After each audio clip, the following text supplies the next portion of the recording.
مسلم league کا منشور ہے اکانومی کی ترقی، اکانومی میں بہتری لانا،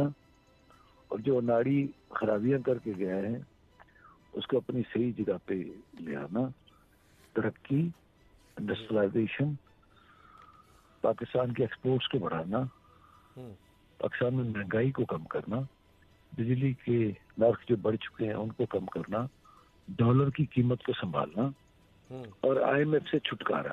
کیونکہ پہلے بھی ایک مرتبہ مسلم لیگ نون کر چکی ہے۔ بہتر ایڈمنسٹریشن کرنا،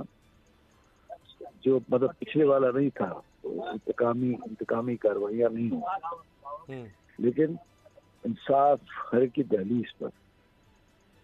یہ انشور کریں گے انشاءاللہ۔ یہ انشور کریں گے نواز شریف صاحب کی ویژن، شہباز شریف صاحب کی اسپیڈ، اور مریم نواز صاحبہ کی دلیری